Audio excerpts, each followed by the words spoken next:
It is a time for us to receive our keynote address.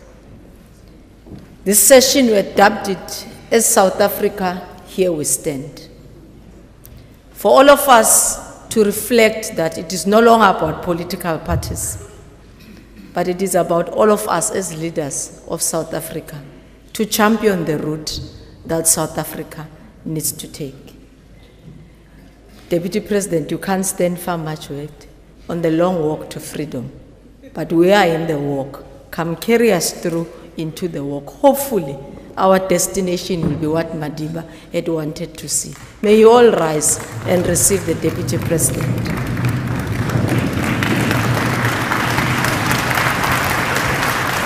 Thank you.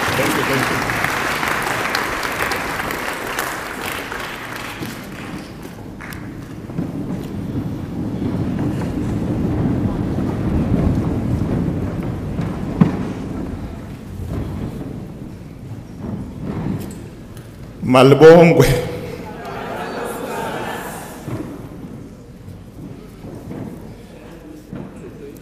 Facilitators of the National Dialogue,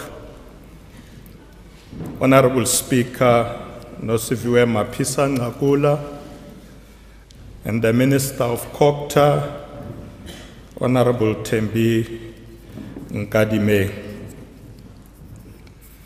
Let me also recognize other cabinet colleagues who are here with us, deputy ministers, Premier of the Western Cape, Honorable Ellen Winde, and other premiers who have joined us, leaders of political parties who are present here with us. I know that we have a lot of political parties here present and a lot of leaders, so I'm going to recognize you the way they do it in church. Honorable Musi Maimani, you'll know that.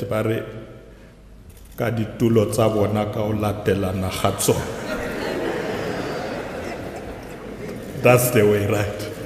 Yeah, sesiqedile ke umuntu ozothi ungibeke kuphi angibekanga kuphi general ngezitulo zabo ngokulandelana kwazo. Thank you very much, leaders of political parties, for being here. Executive mayors, councillors from the Western Cape and other provinces who may be here with us. Let me also take this opportunity to recognize within our midst former President Kgalema Motlanthe, who has joined us, Honorable National Chairperson of the NCOP, Ntate Masondo. I don't know where he's sitting, but I know he's, oh yes, he decided to take a back seat.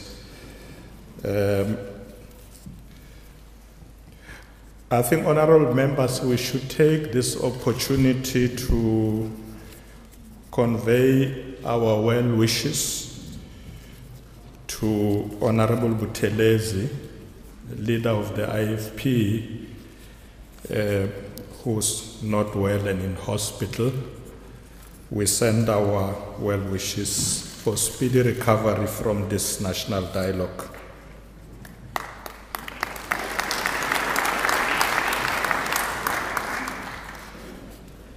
Let me recognize all members of parliament who have joined us,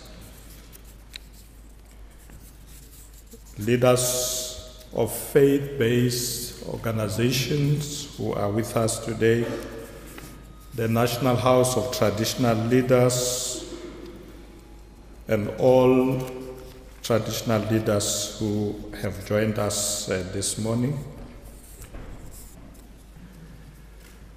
Professor Pretorius, thank you for not having welcomed us, but also agreeing to be our host this weekend. We are indeed grateful to you. We are also grateful to the Dala Oma Institute for agreeing that they will be able to host us this morning. Amongst us program directors, we also have chairpersons of Chapter 9 institutions. We welcome all of you. Chapter 10, 11 institutions who are here with us, we welcome all of you. Organized labor, we are happy that you were able to join us as well. Members of the diplomatic corps who are with us this morning. Members of the media, and all ladies and gentlemen, all South Africans who will be watching this dialogue very closely this weekend. Dumelang kaofela, sanbonani, abshe. Program directors, I would like to take this opportunity this morning in this very cold Cape to welcome all of you to this national dialogue on coalition governments. Our gratitude once more goes to our host, the University of the Western Cape, and the Dala Oma Institute of Constitutional Law, Governance, and Human Rights. This is the first time ever that the leadership of as many sectors of our country have met to deliberate on a critical issue that has caught the imagination of the nation and will undoubtedly resonate beyond our borders. In reality, our deliberations over the next 2 days are several years late in that, like everything else, our democracy has been continuously evolving, though with little collective reflection amongst the broad sections of our country's leadership.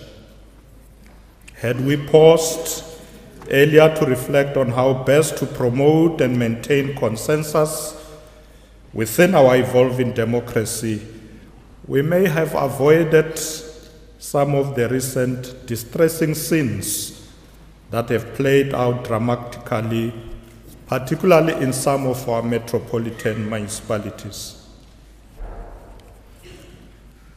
Our government is keenly aware of the challenge of addressing such continuous issues as coalition building. Universally, every political party obviously desires to win and to govern. However, when an election produces no outright winner, parties are forced to enter into such partnership as coalitions to facilitate the effective oversight and conduct of public affairs.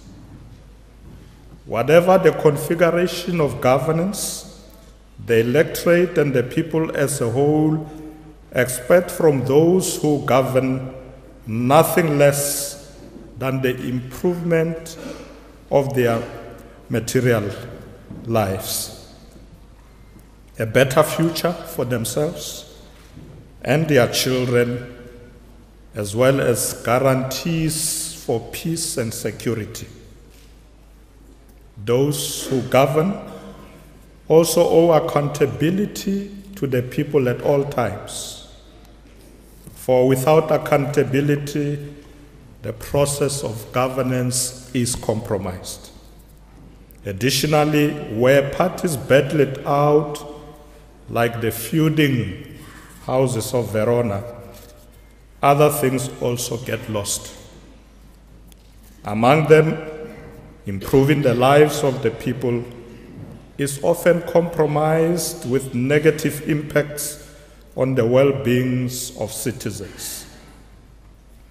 This is all the more so in a country like South Africa, which has for the longest time been the subject of international attention. This is accentuated by the age of social media, in which ordinary citizens can be as powerful communicators as any of the global news television agencies. Within minutes, a clip about some injudicious or downright ill-conceived incidents, whether in Johannesburg, Pretoria, Cape Town, or any small town or village in our country, can reach a significant number of the world's 6.9 billion people on their smartphones and inform perceptions about South Africa across the globe. These impressions invariably affect the choices and judgments, big or small, public or private, that others make about us. In short, our audience is no longer just our fellow citizens or fellow nationals. We sit in a global fishbowl. Yet our political focus must unerringly remain on the well-being of our people. Our pursuit of national consensus on how to approach coalition government is a matter of national interest. Properly handled, it has the potential to bring the necessary stability, especially to the local government sphere, despite the intemperance we have witnessed in relation to coalitions. So program directors, these dialogues therefore seeks to promote fidelity to the national interest so that we remain focused on the fulfillment of our constitutional injunction, which is to build a united, democratic, non-racial, non-sexist, and prosperous South Africa. You will have seen our discussion paper, ladies and gentlemen, which is entitled A Policy Framework Towards Stable Governance. It makes the important point that, and I quote, coalitions are an unmistakable expression of choices that the electorate has made. It is democracy at work, close quote. But the paper also went on to recognize and identifies some problems and challenges, particularly in the local sphere of government. Amongst them, it says lack of skills, inadequate revenue, indifference from both administrators and politicians, and the substitution of the public good with self-interest. The document also makes an important point whose nuances must be kept in mind throughout our discussions this weekend. Whereas it asserts a direct correlation between the constant collapse of municipalities or municipal executives and them being coalition governments, it also cautions that the correlation does not imply causality.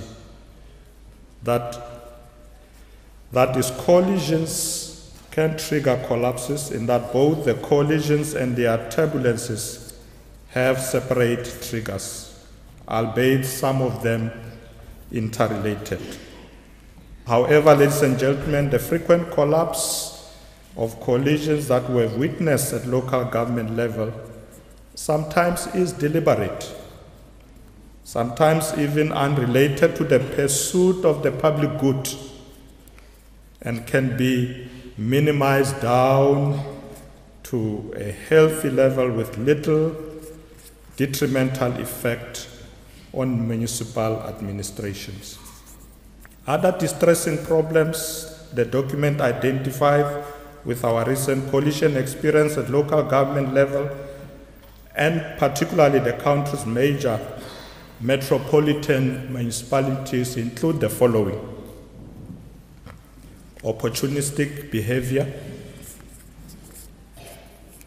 or this sometimes is enabled by institutional loopholes, the lack of a threshold for the admissibility of a motion of no confidence, and the vulgarization and proceduralization of the process that are not related to considerations of ethics or competence, the monetization of votes and seats in municipal governance, patronage, rent-seeking, etc., but also power play and relevance, ganging up against incumbents. These are the challenges we need to address.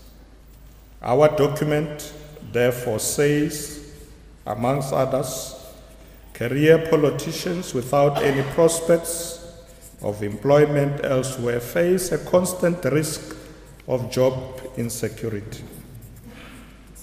This is no minor matter. It is closely related to a broader sociological characteristic of the South African society, which manifests the continued racial imbalance in the distribution of opportunities, particularly wealth, but poverty, unemployment, and inequality. Fellow delegates, it is also exacerbated by an economy that has not grown sufficiently over the years to absorb greater numbers of job seekers. So together, both factors, the sociological characteristics of our society and the stagnant economy, manifested in a stampede towards the political sphere, especially by young people or the youth, who increasingly demand greater representation in politics than the professions in the rise in variance of right-wing and left-wing populism alike. In fairness, populism is not only a South African problem, but a global phenomenon that cannot be understood outside of the context of national and international resource distribution imbalances. Program directors, like any other country, our sociological reality impacts the state of political parties in the country. It reflects the political party's social base and the extent to which, as creatures of agency, every social base exerts itself on the national stage in a dynamic intercourse with others to produce particular outcomes. Consequently, whilst we must be ready and willing to learn from other coalition experiences in other countries, we must also bear in mind that South Africa's unique sociological and political characteristics are different from other countries. Our history of a unique colonialism that is unlike any other, and the enduring legacy of that special colonialism has a direct impact on our politics today, and will undoubtedly be the case for a long time to come. We must therefore craft viable partnerships that reflect the South African context in all its nuances, complexities, and also opportunities. A few days ago, I read a book about the destruction of Somalia, written by one of the country's former diplomats, His Excellency Ambassador Mohammed Osman Omar. The thrust of his thesis is that after the collapse of the Siad Barre regime in January 1991, Somalia descended into a civil war and eventually collapsed because the leadership was driven by what he calls power struggle without restraint. Emphasizing the point, he argues that they were inspired, and I quote, by self-aggrandizement, absence of discipline, and national spirit. They pursued Somalia's narrow social cleavages based on clan loyalties, never willing to learn, as he said, from our own and from other people's follies, close quote. Ambassador Omar's observation about his country begs several questions. Perhaps the most crucial is what must be done to institutionalize fidelity to the national interest, a challenge that is as Somalians as it is South Africans, more so in view of the alarm bells sounded in the document we have distributed, which notes the substitution of the public good with self-interest, and also the frequent collapse of coalitions at local government level, which, as we have observed in some instances, it is deliberate and unrelated to the pursuit of public good. So many in some of these institutions, as they collapse this institution, or as they seek to do and arrange their coalitions, it's not about the people. It's about themselves and what they can achieve, what they can benefit.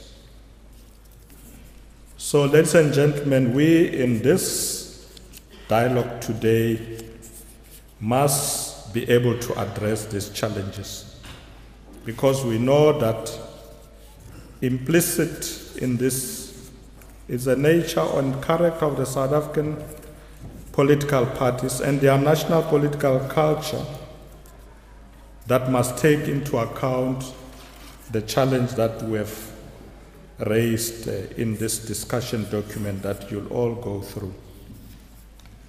But perhaps to be able to hammer the point home, let me briefly observe what Ben Oki said, because I think this will serve us even better as we get into this dialogue. And he said, we dream of a new politics that will renew the world. Under their wary, suspicious gaze, there's always a new way, a better way that's not been tried before. Close quote.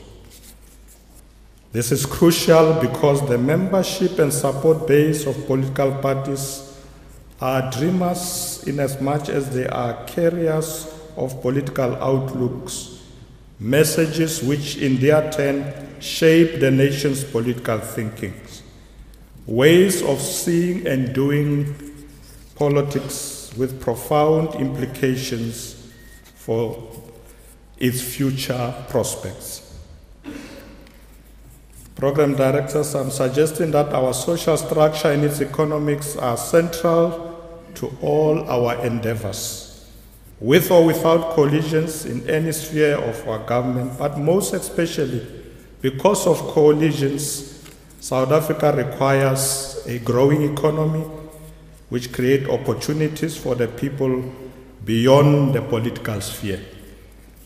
As an ending dividend of freedom, such an economy will be a factor in social and political stability, state and nation building, all of which can elude us if the economy fails. We must salute the work done by a number of institutions, some of them are here this morning, on how to improve and stabilize coalition governments, particularly at the local level. The government has contributed some proposals in this regard and are covered in our framework document. One of them, first one, commitment to a non-racial, non-sexist, democratic and prosperous society. Coalition government based on the actual votes received by each party. Commitment to Batupele principles, putting people first. Working towards poverty eradication through a growing and inclusive economy. And also, last but not least, good governance and zero tolerance for corruption. Program directors, this is an open process in which everyone is free to make proposals. We intend to synthesize proposals from as many South Africans as possible and to present these in the coming months as a framework for consideration which may end up in legislation.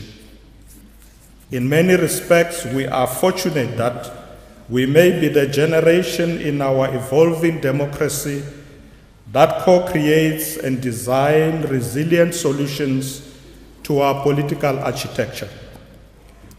Coalitions must therefore give us the possibility to consolidate national efforts to create a truly substantive democracy that is based on the will of the people. To underscore the urgency in which we should respond to this moment of our democracy, let us recall the words of Dr. Martin Luther King Jr. when he said, "There are millions of poor people in this country who have little or even nothing to lose.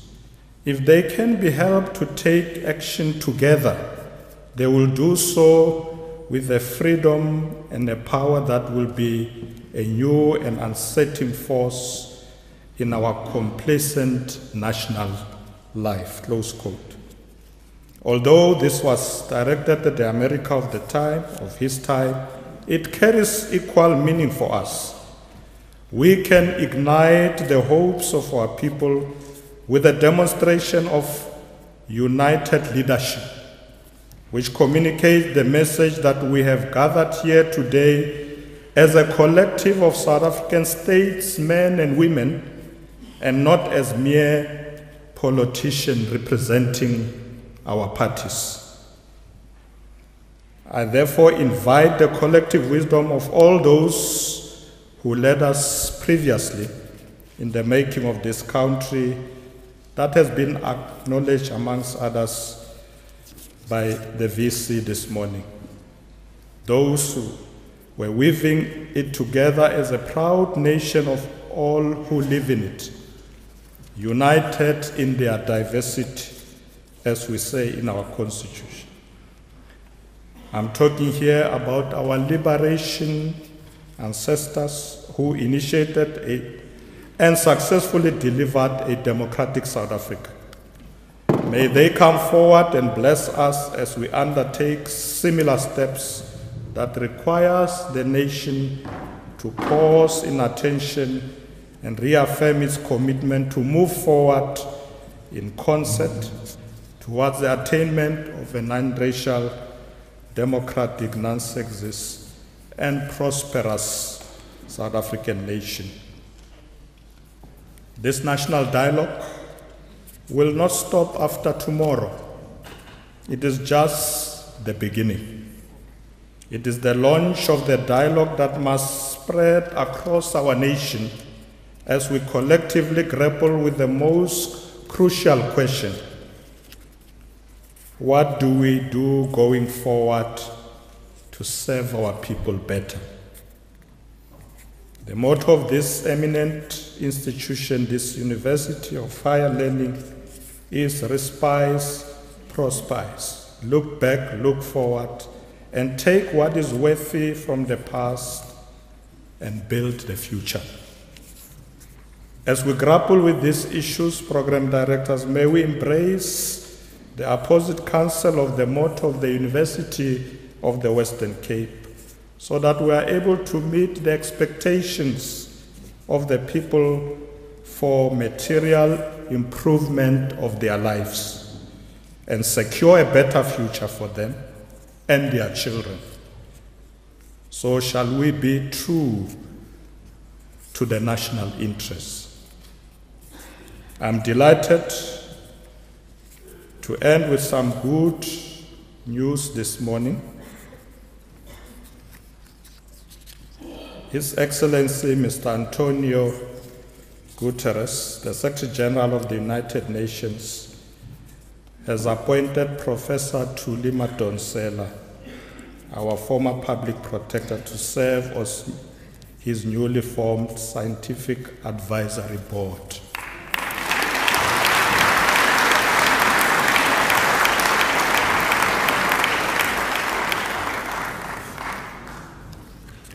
This advisory board is to advise on emerging scientific issues so as to maximize scientific advances for the global good.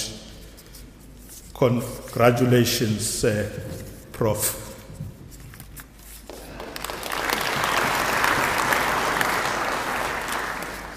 Siyakhalalisela.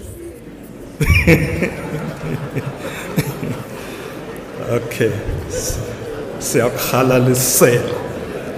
Thank you, Minister, for correcting me. Honorable Program Directors, let me conclude.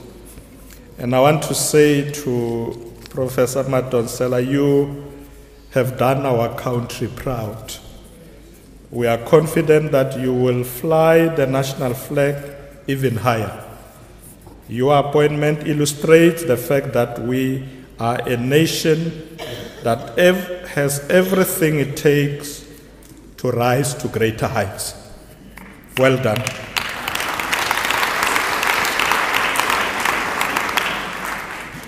I want to therefore finally conclude with the wise words of the founding father of our democratic nation, Utata Rolihlahla Nelson Mandela, when he said the following: "It may seem impossible until it is done." Honorable delegates, we can do it. Let's continue to build this great nation together. Thank you very much, and I wish you a successful dialogue. Akhe, Sainko.